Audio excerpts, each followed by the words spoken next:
Урматтуу Рыскелди Чыныбекович, 50 жаш Кутман Курак кут болсун. Сиздей курт жигит, мен мындай карап отуруп, бир гана Таласта туулат да, башка жерде туулса окшошпой калмак да. Чынында эле Баткенде туулсаң окшошпой калмак да. Таласта гана сендей курт жигит туулат. Рыскелди, парламент сени менен көрктү. Сен чындыкты тайманбай айткан. Мына Иса Шейшенкулович айтты го, 119 депутат бир болса, Рыскелди Момбеков өзү бир. Аны биз тан алышыбыз керек. Сен жөнөкөй элге, карапайым элге бизге караганда бир топ жакын сенсин. Карапайым элдин бардыгы сенин, биз депутаттар эми кызганбайлы айтайын мен ачыгыны. Биз өзүбүздүн курт сүйлөгөн сөздөрүбүздөн кийин канча эл окуду экен деп карайбыз да. Бизди 10 киши окуса, Рыскелдигини 1000 киши окуйт да. Сага саясатчылар же башка бирөө баа бербеш керек, сага эл баа берип, эл баа берди сен. Элдин уулу болуп калды. Ошон үчүн өмүрүң узун болсун, үй бүлөң менен дайым бир болуп, кыргыз элине, кыргыз мамлекетинин келечегине кызмат кыла бер. Рыскелди байке экрандан аябай каардуу, аябай жалдуу көрүнгөнү менен адам катары өтө жумшак, мындай мээримдүү деп айтсак болот да. Анан Рыскелди байке негизи мындай бир парламенттеги чындыктын символундай эле болуп калды.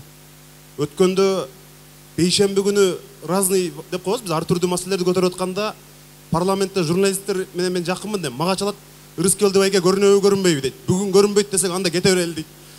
Рыскелди байкенин сөзүн бардыгы күтүшөт. Анткени Рыскелди байке элдин үнүн дайыма айтып турат. Рыскелди байке саясий режимге кызмат кылбайт. Президентке дагы, премьер-министрге да эч кимге кызмат кылбайт. Рыскелди байке ошол карапайым элдин үнүн дайыма парламентте айтып турат. Дагы ушундай болушуңуз керек. Малайзиянын премьер-министри өзү парча түзүп шайлоодо утуп келди. Ал Махатхир 90 жашта. Американын президенти 79 жашында президент болду, Трамп. Рыскелди байкеге али алдыда чоң келечек күтүп турат. Сиз али жашсыз. Рыскелди байке, үй бүлөңүз менен бактылуу болуңуз, дайыма аман болуңуз. Саламатсыздар, урматтуу бүгүнкү ак тойдун юбилейдин катышуучулары. Жана эле жанаринибиз урматтуу депутатыбыз айтпадыбы, каардуу да, жалдуу да депчи. Чындыгында эле ошондой. Биз бир топ, мен мисалы өзүм айтайын, бир топ мезгил бул кишинин алдынан чыга албай качып жүрдүм чын эле. Каардуулугунан, жалдуулугунанчы. Анан бирок бир күн колунда түшөт экенсиң да, сүйлөшөт экенсиң. Анан сүйлөшкөндө чында эле мындай кичпейил, керек болсо боорукер, адамга жакын, жаркылдаган, түз жол көрсөткөн, багыт берген, жакшынакай, татынакай адам экенин мен сездим да. Чында эле ошондой экен.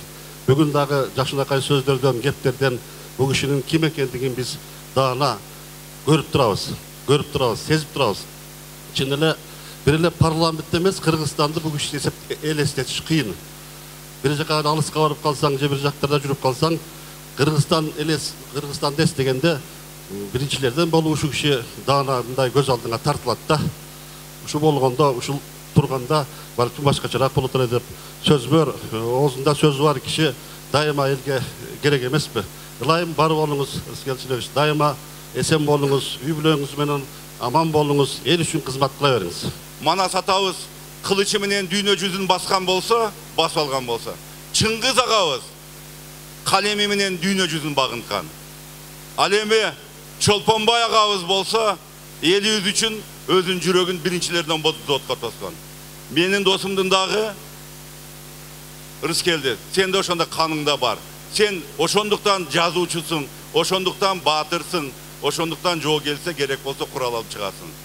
Эң негизинен сенин сөзүң өзүңдүн жөнөкөйлүгүңдө, адамгерчилигиңде, анан сөзүңдүн акыйкат чындыгында. Ушундан эч качан тайбагын. Көрүнгөн жердин күкүгү болбогун. Жемкордук болобу, ач көздүк болобу, кошоматчы болобу, ошондой кесепеттерге кыргызды арылтыш үчүн ушундан эч качан жабагын.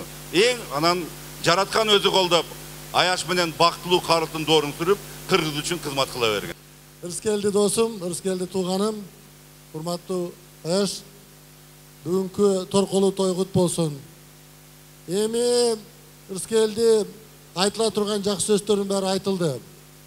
Азыр саясаттын да жүзү, Кыргыздын да жүзү бардыгы мактап, Рыскелди өзүнүн айтылбаган жерин айтылга калган жок.